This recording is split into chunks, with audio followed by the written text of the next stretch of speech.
Ladies and gentlemen, welcome back once again to an episode of Shadowtalk. My name is, as always, Bull, and we're going to continue on where we left off from last week.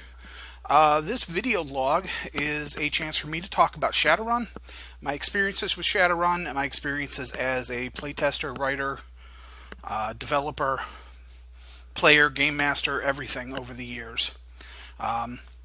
And this week we're continuing on with the top 10 things you didn't know about Bull the Ork Decker.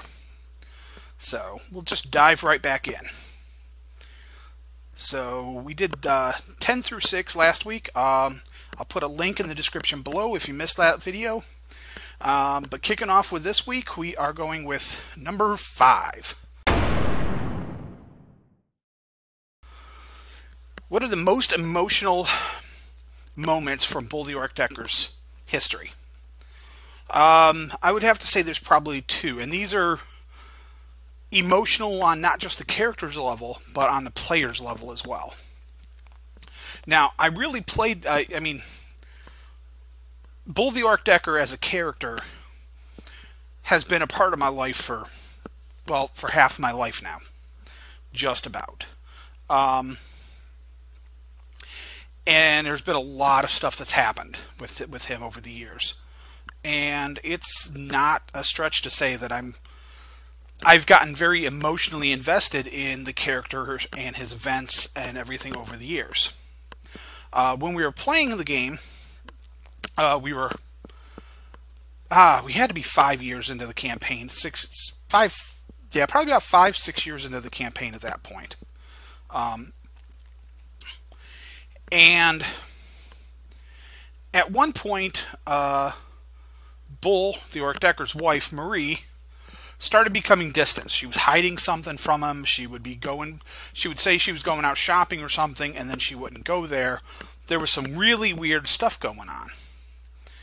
And this one was kind of a double whammy for me because A, it was happening in-game, and that was, this was an NPC that had been a part of my character's life for forever. For, like I said, for 5-6 years in real life and for over a decade in game time at that point. And, the only thing that Bull could think of was that she was cheating on him, that she was planning to dump him, she wasn't happy with him anymore, they were getting a divorce, something. He didn't know what, but it was bad. On a personal level, I was going through a rough patch with a relationship that had gone south at this point. And so I kind of was feeding in real life stuff into this. But the culmination of this was basically, a game session where I almost broke down crying. I was so emotionally invested in this, and I really thought that Bull was, that his marriage and his family was going to break up, and it really impacted me. Like I said, this was a game that we were, these characters, this character was me, and he was a reflection of me, and I really emotionally got into it. Fortunately, it turned out that the whole thing was Marie planning a big surprise birthday party for Bull. And so that was why she was sneaking around and, not talking to him and stuff, because she was trying to keep everything a secret. And it ended up being this huge birthday bash where they, that involved Shark and Spill, the local troll ganger that we knew, that we were good friends with. And they shut down an entire street, and we just had this huge street party, and it was a good time. But like I said, leading up to that, at one point, I almost walked away from the game.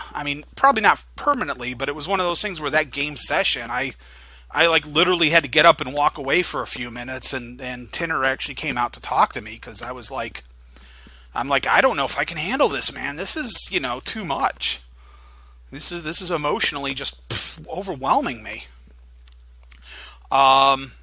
Fortunately, it all worked out in the end, but leading up to that, it was, like I said, pretty brutal.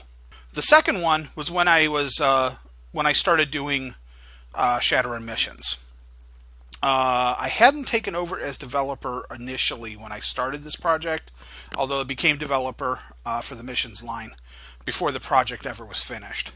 But I just had decided to bring Bull the Ork Decker into Shadowrun and into my mission because I figured, why not use him as an NPC? And as I was working on this adventure, which centered around this, it was a copycat of the Mayan Cutter from the Shadowrun Seattle 2072 sourcebook. And the adventure was called Copycat Killer. And that is available for download, and you can play it and everything. But I decided to make this personal for Bull, and I ended up doing that by killing Bull's daughter, Rebecca. He was a target of the, or she was a target of the Mayan Cutter, and this is what brings Bull into the game, because Bull now is invested in finding this guy. So this is a personal mission of vengeance. It pulls Bull out of retirement. And basically this is the event that sparked off everything I've done with Bull since. And this has all been from a player, from a writer perspective rather than a player perspective, because by this point Bull's been retired for umpteen years. But that one was just really hard because, again, this is a character that I've got years and years and years of story and time that I've invested into playing the character. I'm emotionally invested in the character, and killing off one of his children was, I'm not going to say like killing off one of my own children, but it was definitely, it's definitely a sense of loss. It was really hard, and it was in a moment that, as I was writing this, these scenes, I teared up a little bit. I'll admit, it was really, really hard to do because, Rebecca was a character that, basically I watched this character grow up, so to speak. From the time she was a little kid, figured out her first magic spell, Suburban Removal, which was this her mispronunciation of Urban Renewal, which was a spell that Johnny 99 used on a regular basis. And basically she knew a Force 1 version of the spell, and she would use it to drill holes in the floor just to piss us all off. So, all right, those are the two most emotional moments for Bull, though. I mean, those were probably the two moments where, as a player and as a character, I had a really hard time dealing with it. So, all right. Number 4. All right, so where did Bull's kids' names come from? This one's a fun story and a little bit of a weird story. All right, so I had mentioned in my previous video that our characters operated out of Ed DeBevick's. As a running joke, we used to, there was a DJ that was a regular there. And Rusty's character would constantly request old Bruce Springsteen songs, because Russ was a big Bruce Springsteen fan, and Johnny 99 is actually taken from a Bruce Springsteen song. I don't remember which one off the top of my head anymore. But in the song, it was Johnny 99 because 99 years is what he was going to get in jail if he was ever caught, or something along those lines. But Bull, I decided, as a side note, I like a lot of different kinds of music. My baseline favorite music is hard rock. Generally, AC/DC, that sort of stuff, Metallica. Just some nice basic hard rock. But, I do run a large spectrum of stuff that I enjoy. But one of the things that I do kind of like is country. It has a lot to do with growing up. My grandparents were big country fans.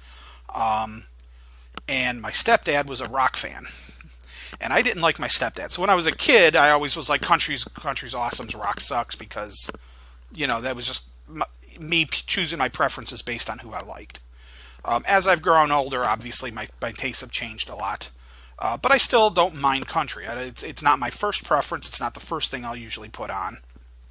But I'm okay with it. But just to annoy Russ, we decided that Bull was a country fan.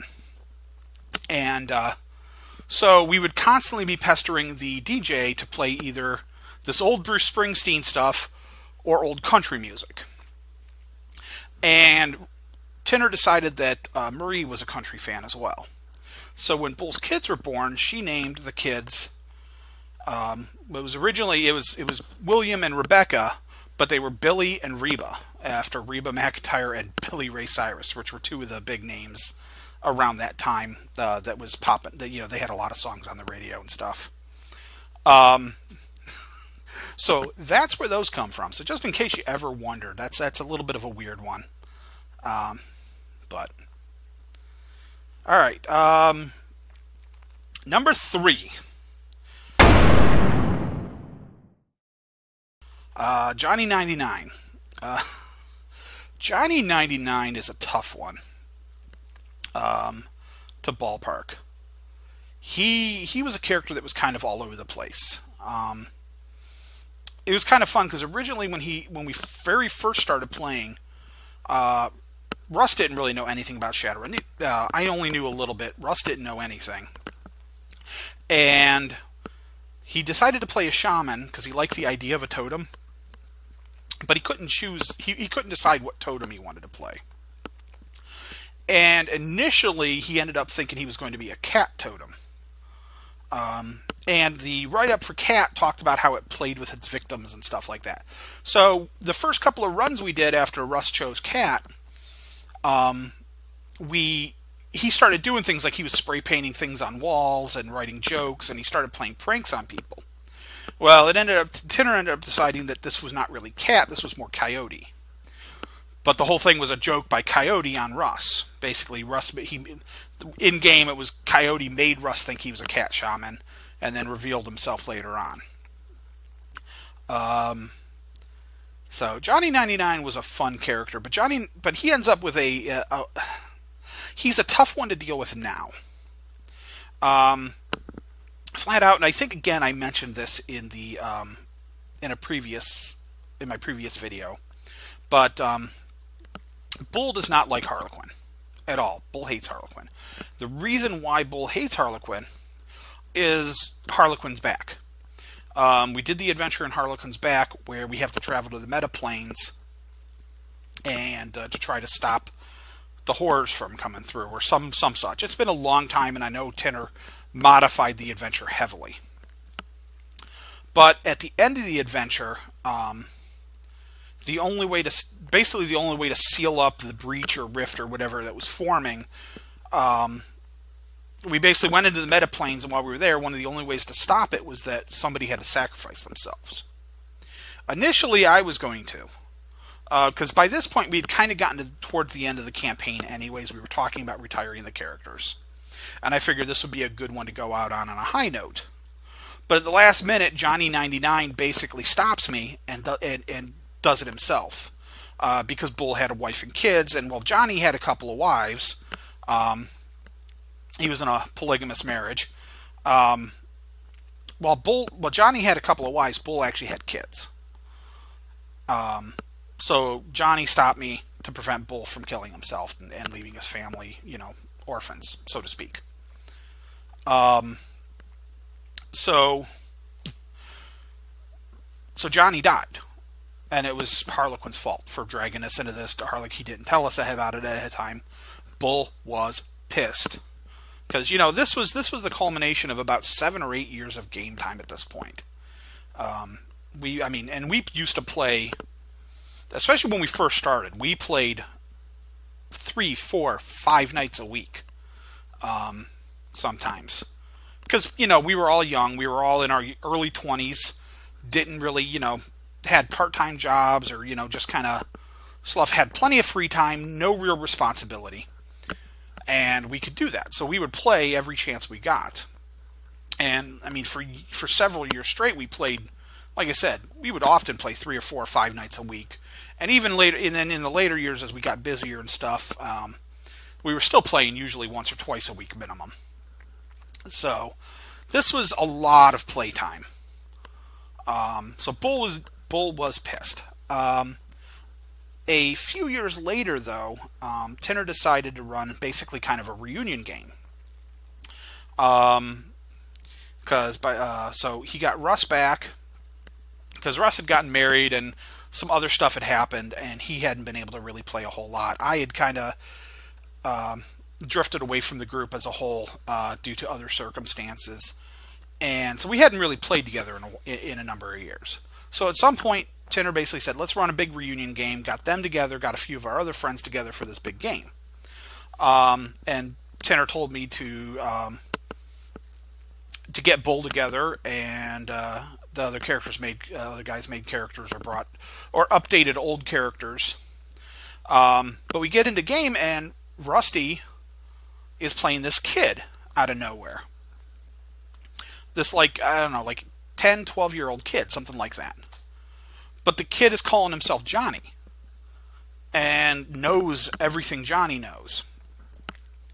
And so basically Tanner decided that Johnny had survived whatever he did, but when he came back, he had regressed in age. So a big part of our little reunion game was trying to figure out what had happened there. But officially, Johnny is back. And I've been having trouble figuring out how to deal with that as a PC. Because I like Johnny 99 as a character, and he's critical to Bull. To Bull as a character. But his death is also important. So it's always been a weird one. I've mentioned Johnny 99 a couple of times in some of the missions fiction and stuff in passing. But I've avoided really dealing with it. And largely just kind of assumed Johnny's dead. Alright. So. Number 2.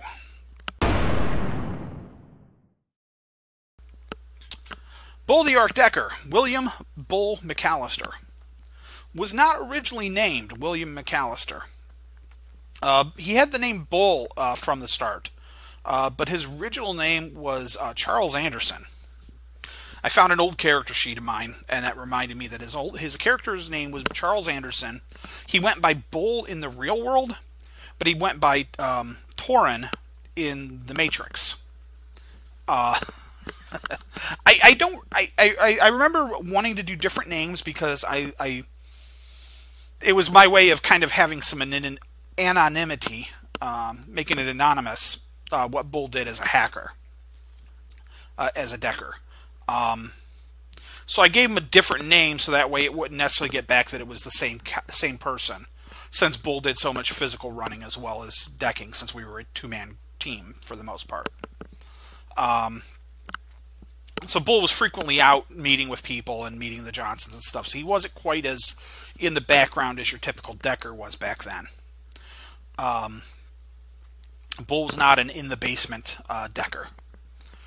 So I had decided to do that, and originally his Matrix icon was not... Traditionally, Bull's had two Matrix icons. His original one from when he was a runner was a red Minotaur with a battle axe as his attack program. And then the one that he uses now is his red orc smiley, basically a big bouncing animatronic animated orc smiley face. That's his current icon that he uses in the Matrix. But his original icon, before I really developed the character, now granted, keep in mind, most of this only lasted a few weeks. Until I really started getting a handle on the character and I kind of redid things. But his original icon was actually what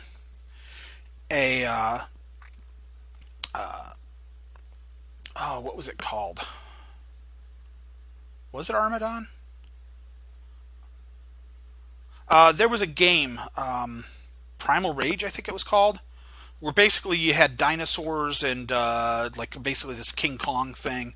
It was a fighting game, but there were little people running around that you would stomp on and stuff, and you were basically these giant dinosaurs and monsters that were fighting each other as kind of a Mortal Kombat Street Fighter-ish type fighting game. And one of the characters, I think his name was Armadon, if I remember right. It's been a long, long time. But he was basically this ankylosaur-looking thing. He had the big spiked tail, or dinosaur with the big club tail. Or ankylosaur, something like that. And so basically that was his original icon, for whatever, because I kind of thought it was a neat visual. But like I said, a few weeks into the game, I kind of redid the character. And I redid his character sheet, and I couldn't remember his original name off the top of my head. So I ended up renaming him William McAllister, and that's the name that stuck with him for the next 20 years. So just as a note, Bull the Ork Decker originally started slightly different. He also started without a cyber deck, because I had never built a decker before and completely forgot about a deck when I made the character. So Tinner was nice enough to give me some little crappy like rating 2 cyber deck, and one of the really cheap ones, and then eventually I started upgrading. But yeah, Bull was a terrible character when I started. I had no clue what I was doing. I bought like just random cyberware and random pieces of gear because it was just going through and going, this looks neat, this looks neat, this looks neat. I did such a terrible job putting a decker together. It wasn't even funny. It took me forever to start actually being good at anything. All right, and number 1. Number 1. What is this? What are you afraid of? What am I afraid of? What is Bull afraid of? Me, Bull the writer, I'm afraid of spiders. I'm terrified. I don't know what it is about them. I mean, I know that for the most part they're not harmful in the least. And in fact, they're probably helpful because they keep other insect populations under control. But that doesn't change the fact that I find them to just be the most creepy things on the planet, and they just make my flesh crawl. So as a player and as a writer, spiders. And this is not a license to show me spider pics on Facebook or bring me spider toys or anything along those lines. If you're watching this, Tim, I'm looking at you. Because I will kind of wig out. Me and spiders do not get along. Alright, so in-game, as a character, and this kind of goes along with why Bull doesn't like Harlequin. Bull has a bit of a phobia of clowns. Not a major one. It's not like he sees a clown and goes running. But he's always kind of found clowns to be creepy things. Like most people. I mean, clowns are just a weird, creepy... They just... Nah. Even I'm kind of creeped out by clowns. They don't freak me out all that much, but Bull kind of is freaked out by clowns a little bit. So Harlequin had a strike against him to begin with before anything else even happened. Yeah.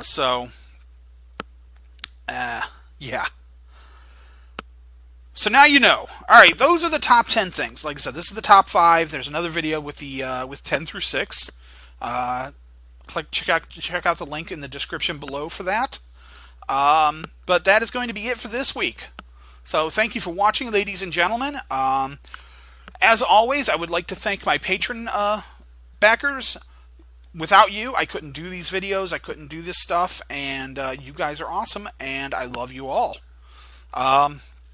If you're interested in checking out my Patreon campaign and possibly contributing to help me do more videos like this, more of my Let's Plays, and to check out the writing folder that I make available exclusively to my Patreon backers, my patrons. If you're interested in any of that stuff, please check out the link in the description below and consider becoming a patron. All right, ladies and gentlemen, that will be it for this week. Thank you very much for watching, and have a good one.